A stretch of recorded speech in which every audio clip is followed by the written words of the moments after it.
We call it a tri-generational conversation for the emerging leader. And we know that's you if you're listening. Thanks for stopping into the Limitless Leadership Lounge. I'm Jon Goehring, joined as always by Coach Jim Johnson with decades of leadership experience, and Rehnuma Karim, the doctor here from Bangladesh, who joins us.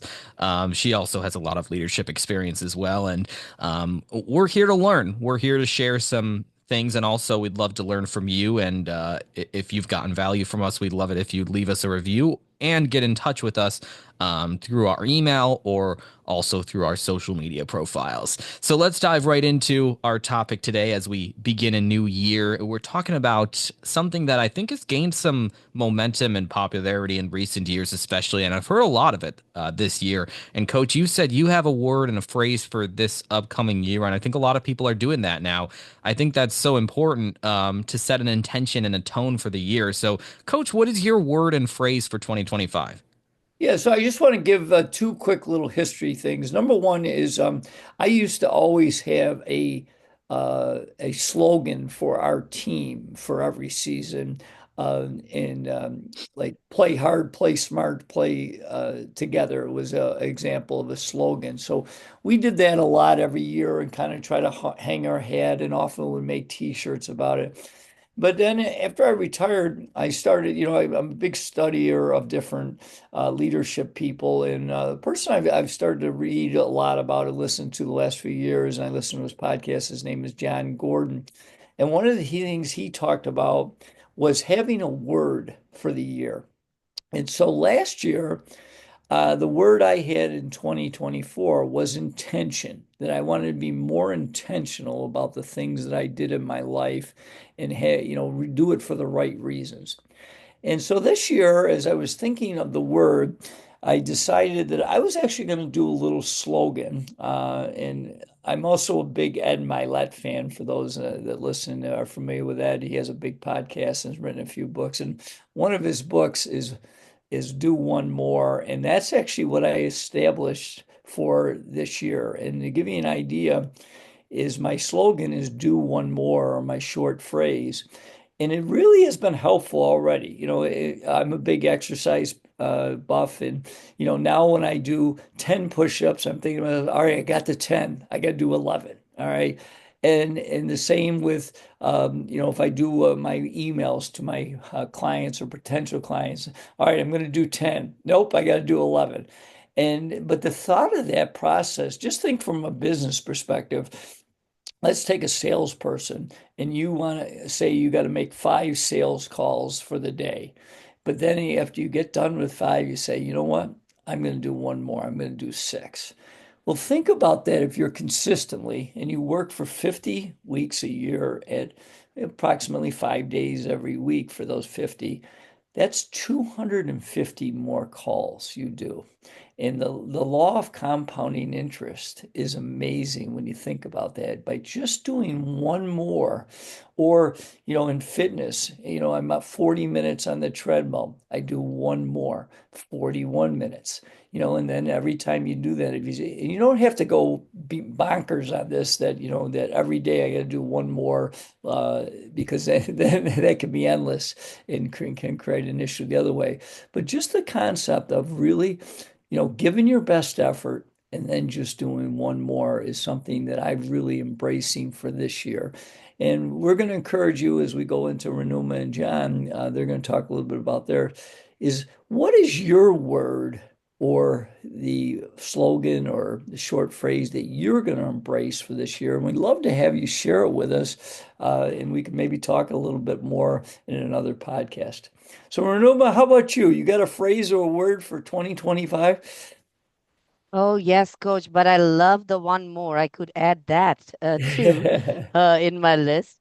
One thing that I have evaluated myself and found out that this one phrase I'm going to follow in January, starting from January, is progress, not perfectionism. Because I'm observing that perfectionism could could lead to procrastination Hmm. and delay what I wanted to do. For example, I'm just doing like continuously doing our research on the book, thinking that I need to make it more perfect, more perfect. This chapter needs to be more should have more researchers and all those things. But I seem to delay the whole thing. So, but what if each chapters? I think there was this one podcast, I forgot the name, but the writer was saying, I wrote 60 books. Instead of writing a book with 60 chapters, I wrote like one, each chapter became a book. Mm. So small books, and people have less attention nowadays. They don't want to go through big, long books. So 60 just small 60 pages and one book, and then it's out. And I think this could be one of my major goal this time, like taking it small, not going overboard, and 80/20 rule. If I can focus on the 20% of my energy and the quality and progress and all those kind of thing, instead of waiting like having it 100%, focusing on 100%. So procrastination, this is how I can tackle my procrastination. And I found out that I have this habit of being perfectionist, like, okay, beginning of the project, during the project, or after the project. And things can be messier if I am like that. Oh, I need all these things to be in place before I start the project. And when I start to collect everything, it delays the whole progress. So I think we just sometimes need to jump on it just small bit at a time. And as you mentioned, coach, one more. Let's one more. Take a little bit, small step. And it's also atomic habits. Like just do things tiny bits at a time and you move towards the greater goal. So I think that we have to trust the whole process and just let it go. And that is why I think this would be my motto: progress, not perfectionism. I'm not going to go for perfectionism, but move forward each day. All good things. I John? heard from Coach the importance of one more, and from Mm, Rehnuma. I actually recently wrote a blog about that too, how uh, what you're not looking for is perfection, because there's no such thing, at least with us humans, right. but progress. Practice makes progress. Practice does not really ever make perfect. My word or phrase, I kind of made this phrase up, so whether or not it makes any sense, I don't know. But my phrase this year is audit to accomplish. Mm, And what that Well, means is the importance for me this year of auditing, and hopefully not, from the perspective of my taxes in a couple of months, but mm, instead from the perspective of my business and the tasks that I take on. So for me, 2024 was the year of yes. And for me, 2025 now, what I'm hoping is more of a year of no. mm, And that doesn't mean to be mean and to be shutting off people, or cutting off relationships in life, but how about to be prioritizing activities and worrying more about me and my family and my priorities, rather than other people. Well, they really need this, so I better take on this mm, extra project because they'd really appreciate it. Well, I've gotten to the point, and I should be getting to the point in my life where I don't care. I'll right. point you in the right direction. I'll try to help as much as I can, but there are times in life where you have to prioritize your own well-being. And Mm, I've been reading that in several books, the importance of balance in life, and that may mean taking a few more days off this year. It may mean spending more time with loved ones. Don't get me wrong. There's still, coach, I embrace that spirit of the power of one more too, whether it be in business or in personal fitness or whatever it is. And I do have some ambitious goals this year. I really want to try and read 26 books. That's one for every 2 weeks of the year. Um, but other than that, I think it's so important to, they say another phrase is slow down to speed up, mm. right? Or slow is what is that phrase that I'm trying to say? Slow is progress, and progress is fast, or something like that. Slow is smooth, and smooth is fast. I'm sorry I butchered that, mm, but you know what I mean. I mm, think it's so important to slow down a little bit, prioritize your tasks, do a set of things well, rather than everything mediocre. I think Right. that's going to be really my intention this year is even if that means saying no more and practicing saying no, exercising that no muscle. That's going to be what I'm going for because I'm such a yes person. Coach, I know Mm, you could be the same way too, right? You really want to take on all mm. these opportunities, but you get to the point where you're like, it just too much. Yeah, the Yeah, drop list. That's right.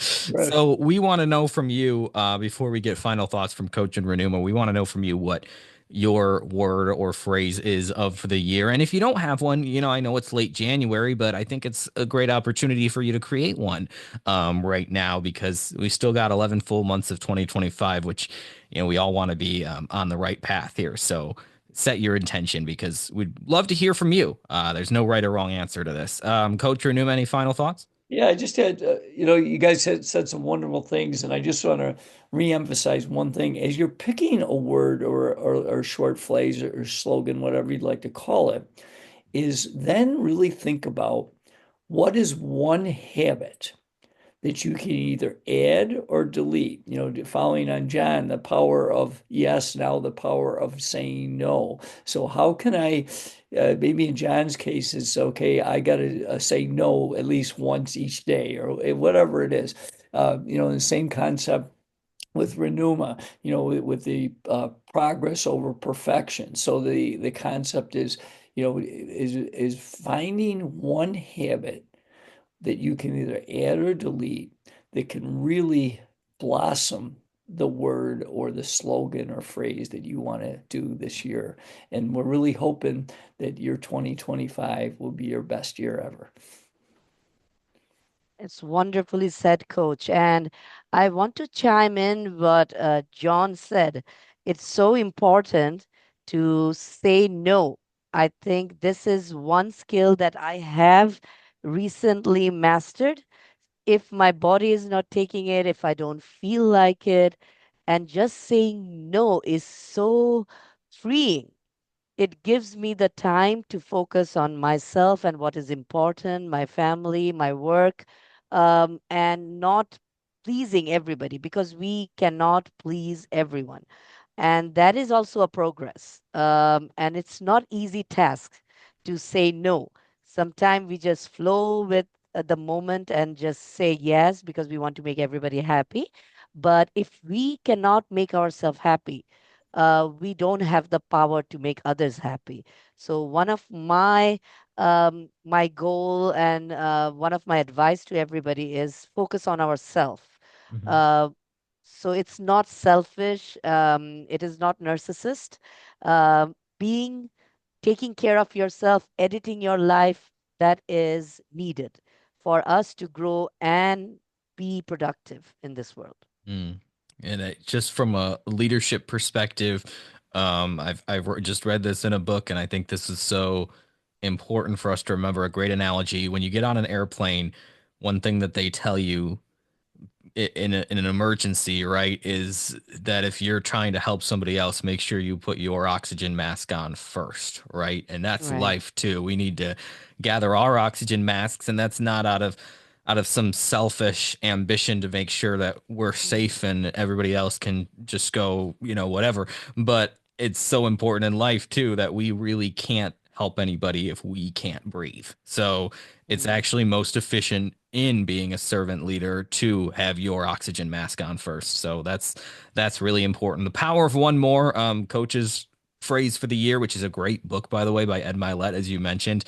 Renuma talking about progress, not perfection, and me talking about cutting things out of my life and auditing. Those are our three phrases. We'd love to hear from you. And in the meantime, we'll be back next month as we dive into another interview here on the Limitless Leadership Lounge. Thanks so much for listening.